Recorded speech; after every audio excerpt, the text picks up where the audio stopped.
Hello, ladies and gentlemen. I am the host of Independent Thought. My name is Desmond Price. No matter where you are in the world, I want to thank you for giving me a few minutes of your day to hear my thoughts. As always, we have a great show for you today. Now, here are our topics. Hello, everyone. Welcome to the final episode of Season 2 of Independent Thought. I am your host, Desmond Price. We are once again joined by our friend of the podcast, the original co-host and guest, Christopher Tracy. Welcome back for the final episode of Season 2. How you doing, sir? Not too bad, D. Thanks for having me. Absolutely. So this has been a two-part episode. I did not originally intend for it to be, but I felt after the first half of this episode that there was still just a few more things left that needed to be said, and it did not feel right not having Chris on the show here for the final take on this election. So with that being said, the theme of this episode, Chris, is called Closing Arguments. Now, we have spent this is my 40th episode of the podcast. So we have spent the better part of 2020 here talking about, the 2020 election, everything leading up to it, throughout the primaries, all the issues that were on the table. And now we're coming to the conclusion with the vote coming on Tuesday. So as we're wrapping up this election season, I just wanted to ask you, as the original kind of like guest of the show, what are your final takeaways of this 2020 election? Like, how are we going to remember this election season, and what made you ultimately cast your vote the way that you did? Well, I'm just going to remember this election season like the way I remember this year, period. And this year, for me, even more so than past conversations in past years, this year revealed a lot of things to me. And my biggest theme is just about, how we go forward as a nation. And we're going to have to go forward as a nation being as inclusive as possible. And I feel like one of the mainstream candidates represents that, like not he himself, but the movement behind him. And I can understand why some people want to vote for him, because the sentiment that is behind him, we know where he comes from and what he's going to be like. So people had better be damn determined to make sure that he does what he's put there to do, and that we cannot cut him any slack if he gets in there and he starts to screw off. Yes. Because all the problems that we've had with the right, why they exploded the way they did in 2016, culminating in Trump's election, was, due to neglect. And if we fail to deliver on that again, we're going to wind up with somebody way worse in 2024 running. And that person probably will get elected just like Trump did. So that's my big takeaway. And like I said, the society going forward, it has to, include as many people as possible. Yes. And that just showed, that the whole thing with the lockdown and the fact that, we have a whole subset of beliefs, and that people are abandoning objective standards for, in favor of like the only standards that are good to them are, ones that, go in line with already preconceived notions about the world. Like there's no objectivity anymore. And like, it's just an everybody's for themselves thing. And a society cannot handle too much individuality and too little community and cooperation. And I think we're at that point. You and I have said this before, like we've reached the limits of individualism in America. We've reached the limits of freedom. There's been too much freedom, and we have to roll it back. Yeah, we're seeing some negative aspects of that here just with the coronavirus. As we are looking around the nation, just this week, there are more cases being had in America this week than there has been in any other week since coronavirus entered America. And that is due in large part to our inability to take this virus seriously. Not enough people are taking socially distancing seriously. People aren't wearing masks. People still think it's a hoax. People are still calling it the flu. And it's just, what it really boils down to is there's not enough people out there who want to take this seriously enough in order for us to collectively move forward from this. And I think that is a failure of leadership, because we have a president right now who also doesn't take this virus seriously. And had he taken this more seriously, I think millions of people would have just done the bare minimum so that we could have gotten this virus under control a little bit more. So I totally hear what you're saying on the whole individualism thing. When it comes down for me to how we finish this, election season, the one thing that I want to stress more than anything is kind of what you touched on already, is about moving forward. Because one way or the other, half the country is going to be very upset come November 4th or 5th or whatever the day is that we eventually know the election results. How do we actually move forward from the political divide that we have right now? Because the one thing that I think people don't take into account is the fact that, once we have either 4 more years of Trump or a first term of Biden, the other half of the country isn't going to self-deport. We have to learn how to get along with each other. What do you think about that subject? Well, I mean, and see, there's the danger in it, though, right there, D, is like we're divided and we have to learn to get along with each other. But you know what? That involves, compromise and concession. And it's dangerous because you hear people on both sides being like, well, I don't have to concede or compromise to these people. And it's just like, a rejection of somebody's humanity because they disagree. And again, right then and there, one of the candidates, we know who it is essentially like greenlighting people that it's okay. Like, you can live in the group, but you don't have to really think of it the group's best interest. Like, these people, aren't too different from us economically. They work 9 to 5 just like we do, live in, the same kind of neighborhoods we do, but like feel they're better than us, so they don't have to listen. They don't have to think of the group needs. And it's just crazy to me. Like, meanwhile, one of the candidates, well, actually both of them, live in the best neighborhoods, and they don't, like, they make more money than most of the people voting. Yes. And so they don't have to think of the group. Now, these people, like, for one of these candidates, think that, like, they have those privileges that he has. They don't have to think of the group. Meanwhile, they live in the communities with the group, and I don't get that at all. And I think greenlighting that kind of thinking is just so dangerous. No, I agree completely. We do have a scenario right now where we have two very rich people trying to, appeal to a country that is struggling. Coronavirus has done more than, killed 200,000 plus people in this country. It's also leaving an economic just tidal wave, in its wake, where people are losing their jobs, they're losing their businesses, they're losing their houses, they're losing their entire ways of life. And there's going to be a lot of pain in this country, regardless of who wins. And so I think it is really important that not only do we find a way to, like, talk to each other, we're going to find a way to come together regardless of our differences, which seems very difficult to me given the fact that people are so polarized right now. And for me, that was one of the main reasons why I felt the need to vote against Donald Trump. I don't really call it a vote for Joe Biden because, the man hasn't impressed me, but luckily for him, he was running against Donald Trump. And I just feel like that man just has no interest in bringing our country together. I really feel like he has zero interest whatsoever in doing anything that's going to bring the two factions of this country together. I feel like every time that he finds a chance to divide us, he takes it. Is that fair for me to say, or do you feel differently about that? Oh, no, D. I mean, you took the words right out of my mouth, and this is something that I wanted to hit on. My biggest frustration, actually, it's not frustration, it's like, my biggest hatred of the U.S. political system is that there have been times in the system, like, events came up where it was clearly time for the parties looking, to bridge divides and ease tension and, look at proper social policy and quit trying to solve problems overseas. But they refused to do it. And not only that, they piled onto it by, choosing to stir discontentment, choosing to hit on the things that are, divisive toward each other. And, like, yeah, he's very much in that tradition. And if people don't hold him to account, Joe Biden is going to do the same crap. Like, nobody should expect any different. Yeah, I've been saying this all along, that I don't think that Joe Biden is the hero that we signed up for, but he is the person that, if Donald Trump does lose, that we're going to get. And so I think it's, really on all of us to hold Joe Biden accountable if he gets elected, or Donald Trump if he gets reelected. So we all have to hold our leaders accountable for when they fail as a leader, because our country deserves better right now than what we're getting. Well, and that's the thing, D, because, we don't want to talk to each other. They feel like they don't have to, and they can just, it allows them to escape accountability. They just be like, well, it was really them. Because, I have this theory about the stimulus and why it hasn't passed yet. It's like, because neither side wanted it to.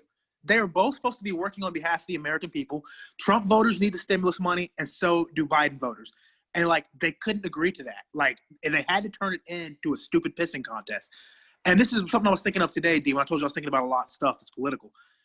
And I feel like, I used to, I mean, I understood what people said about the systemic problems, but I'm really, really now starting to grasp it because no other answer is sufficing for me as to why our leaders refuse to do the right thing. I feel like the divides, the problems that we have are that way because, like, it's a system. It's designed to be that way for people to hold on to, their power and their wealth.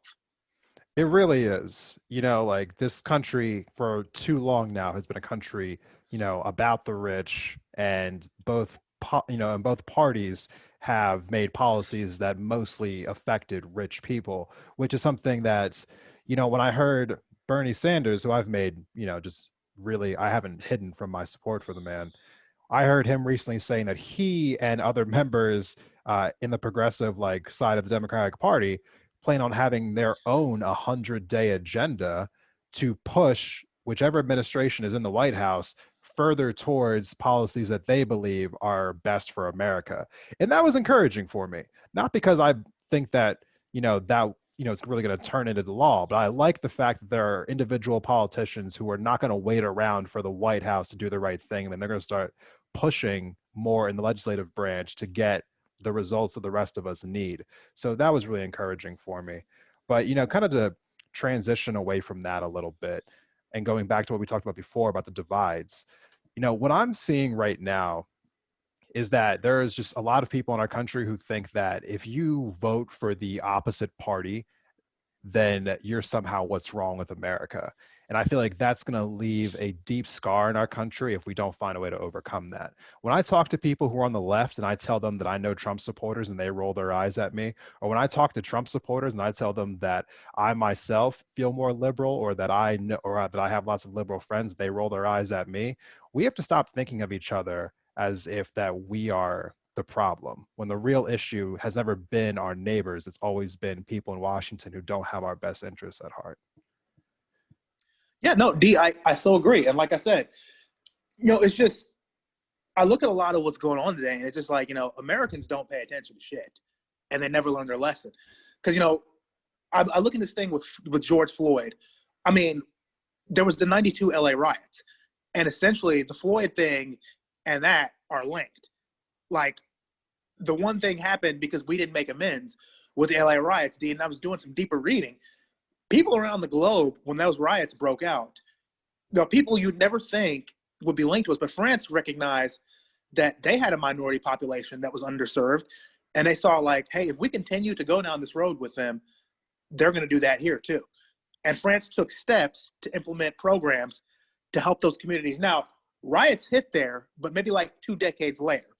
But still, I find it pretty funny, D, and I got to give the French people all the credit in the world. They saw what happened here. And in England, too, their parliament convened after the LA riots and were like, hey, this is us, too. We got to do something like that. Like, I mean, I got to give, and like they were pressured to by their people, by their voter base. The French and British citizens were extremely proactive after the LA riots because they recognized the same thing could happen to them. And then I look at us. We, for the most part, in the 90s, watched the Balkans break down completely, and we didn't see ourselves in that, and here we are today. Yes, there's definitely, I mean, history always tends to repeat itself, especially when, you know, people don't try to learn any lessons from things that are happening in these moments. And I think to anyone who's listening to this today, the biggest lesson that we can all take from all of the protests that happened this summer is, two things really. One is that, elections have consequences. And it's the local elections that we think the least about, that have the most impact on our lives. These local, elections where we elect judges, where we elect city council members, when we elect mayors, these are the people who institute policies that affect our neighborhoods that we live in.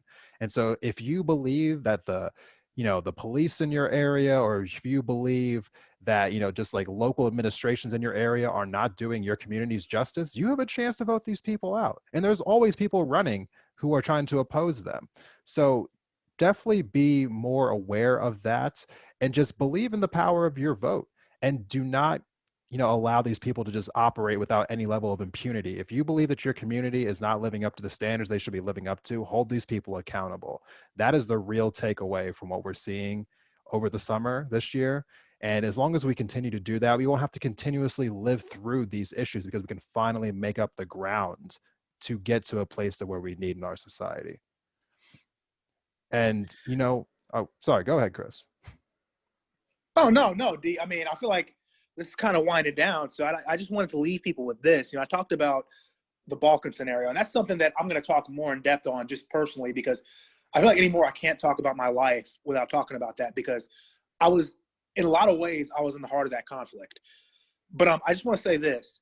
So at the same time, 99, Bill Clinton was bombing Serbia. In the midst of all that in the midst of that bombing campaign, a very important thing happened. And you and I are millennials, and that important thing was the Columbine High School shooting. That's probably the most important thing that's ever happened to the millennial generation in the United States.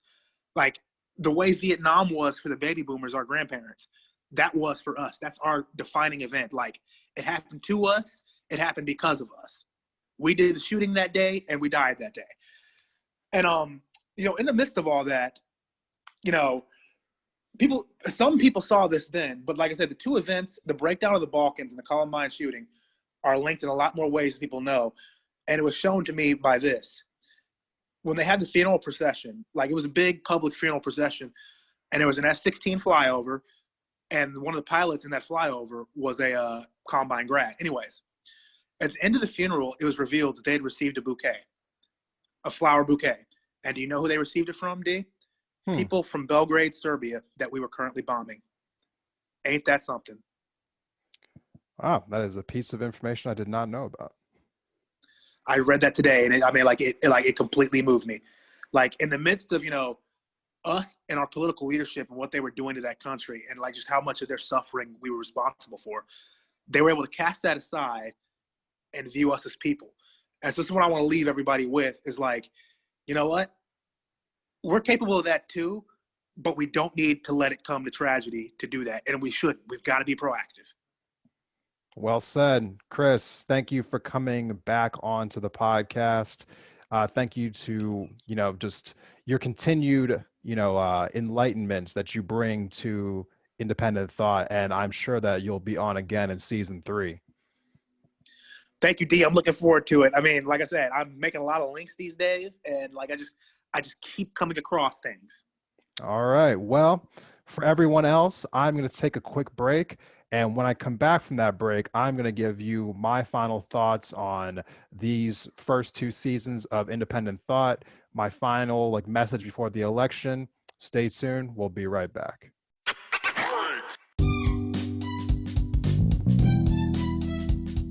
Hey, Indie Thought listeners. Has this past year helped you rediscover your creative and crafty side? Well, then you're going to love our sponsor for today's episode. Bathing Beauty's Beads is a full-service bead shop in the heart of downtown Missoula. Whether it's seed beads, semi-precious stones, vintage beads, or just materials to make a project, they have something for every person and every price range. Not from Missoula? Don't worry.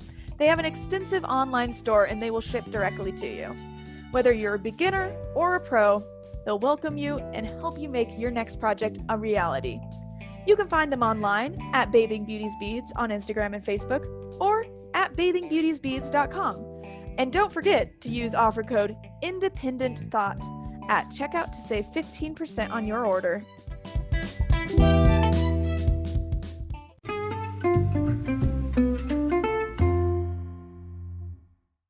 Welcome back from the break, everyone. I wanted to wrap up this episode and this season by giving my final closing arguments. Now, when I started out with this 2-part episode, I wasn't entirely sure how I wanted to frame the idea around closing arguments, but as these last 2 episodes have kind of progressed, it kind of became more and more clear to me exactly how I wanted to end this season. And this season really has, and the season prior, have been in and of themselves an argument on my behalf about what I was seeing in the political world during the year of 2020 and my chance to try to dissect it and give you my viewpoint as, as all these events were unfolding. And this podcast really has been something, just truly just rewarding for me, as I've been able to talk with hundreds of people online and have them give me their feedback, most of it good, some of it not so good, but I don't hold it against you. And just really kind of growing this podcast, me growing as a podcaster, I've appreciated everyone who's taken the time to not only listen to the podcast, but who subscribed to it, who kept coming back to each and every episode. To those of you who came onto the podcast as guests, thank you all so much. You know who you are. I appreciate all of you. And now I just want to end by just talking about how we should come to a conclusion about the 2020 season. You know, as I broke down the primary debates that were going on and the first few contests that led into Super Tuesday, it was very apparent that this was going to be a very different season as far as politics was concerned. And obviously, when coronavirus hit, that changed the entire landscape of how this election was going to go.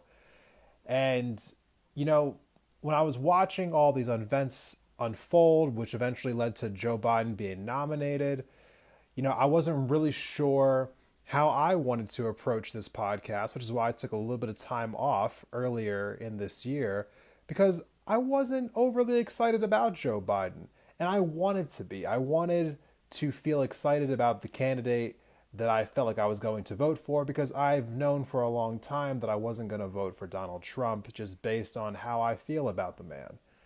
You know, but so as the summer, you know, kind of like came and we had the protests of, you know, George Floyd and Breonna Taylor and so many others that activated so many people around this nation, I remember sitting in my apartment kind of wondering, what exactly did I want to do? Because I was watching so many people in my life that I knew becoming politically activated that I wasn't sure how I wanted to do it. I knew I had this podcast, but I just didn't know exactly what I wanted to say or what I wanted to do in order to get my feelings out there.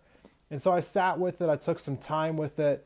I eventually came back to this podcast and started just speaking how I was feeling about the world, you know, and what I was seeing coming out of it. And I think the reason why I'm saying all this right now is because I know that there's a lot of people that feel like they have no impact on the world around them, or they feel as though that they can't do anything to impact an election. And that's one of the reasons why I made that episode, you know, Does Voting Matter? And kind of just trying to like highlight to people just, you know, like how significant our votes can be. But not only that, there are several different ways that you can be an activist. It doesn't have to be some huge gesture. You don't have to start a podcast. You don't have to go out and, you know, protest. You don't have to go out and volunteer. I mean, sometimes just sharing your opinions with other people and letting your voice be heard is enough to be considered activism. The problem that we have, I think, in our society right now is that too many people just keep their opinions to themselves because we've been told our entire lives that we shouldn't talk about politics. And that has been a detriment to us all. So my final plea to everyone as we are coming up to this election here is that if you know somebody in your life who is not voting or hasn't voted yet, and you've been wondering what you can do to make a difference, what you can do to be an activist, here's your moment. Reach out to your non-voting friends. Reach out to your non-voting family members. Don't let people just tell you that their votes don't matter. Like, let's get everybody involved in this process, because if you have sat through the last 4 years and you have not been a fan of what you've been seeing from our political spectrum, and you believe that it needs to change, this is the moment. It doesn't take too much time to reach out to some of these people that you know, send them a DM, text them, call them, get people involved in this moment. Because I remember watching John Oliver react to Donald Trump becoming the president at the end of 2016. And his final episode that he had after the election, his takeaway message to everybody who was watching, you know, his episode was, don't let this become normal. Is that Donald Trump is going to try to create so much chaos that after a while it will start to feel normal, and that is not okay. And unfortunately, that is what happened. I feel like all of this did become normal for all of us. we are just normalized by Donald Trump's behavior now. And it kind of dawned on me that I would love nothing more than just to reclaim some old normal. Because while the country wasn't great before Donald Trump, I definitely don't like what the country's turned into since Donald Trump. And maybe we just need to just go back a couple of steps and course correct before we move forward again. And so with that being said, the election is coming up. I'm hoping that most of you will be hearing this episode before the election. And if you do, I just have just some final words for you to part with here. I thought, that maybe I would take some time here and kind of tell you like how you should vote or who you should believe in, but I don't want to do that. I strongly, do not like to tell people how to vote. I will tell people how I feel about a candidate and how I feel about other candidates, but I don't believe in telling people how to vote. But what I will tell people is that, no matter who wins on Tuesday, on election day, the other half of the country is not going to self-deport. If Trump wins, liberals aren't fleeing the country. If Biden wins, conservatives aren't packing up and heading out to go move somewhere else. It's not happening. And so as we have spent the last so many years now basically yelling at each other online and being uncomfortable with each other in public and being just absolutely confused as to why other people in our, in our cultures, in our towns, in our schools, think so differently than us, the last thing that's really going to help us move forward is to kind of hate people who vote differently than you. If you know someone in your life who votes opposite the way that you do, don't let this election further divide us even more than we already have. If nothing else, what we really need to do when this election comes to a close is to find a way to come together and move forward, regardless of who wins the election, because the division in our country right now is so toxic that if we allow it to continue on the rate that it's going, it might just end up getting even uglier than it is currently. And so I think it's up to just people who want that not to be our future to kind of put a pause on all this ugliness and try to course correct from where we are right now. So that's my final plea to all of you out there. Just please don't hate the people in your life who vote differently than you. We can all find a way to learn from each other if we can just take the time to talk to each other about why we feel the way that we feel. And with that being said, that is going to be a wrap on this episode. It's going to be a wrap on season 2.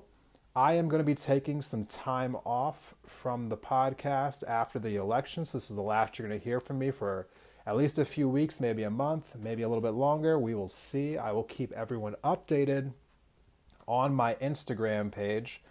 So if you are not currently, please go follow me on Instagram at Independent Thought. I will be posting updates as I come closer to coming back for season 3. Also, subscribe to the podcast so that you get notifications when I do eventually come back for season 3. We do have quite a bit of people who are lined up for season 3. I'm pretty excited about it, but there will be a little bit of time in between this episode and the next one. So bear with me as I find a way to get this next season in a good place. So with that being said, thank you all so much for listening to this episode and to this season. And to all of you out there, remember to embrace your independence, and I will talk to you soon.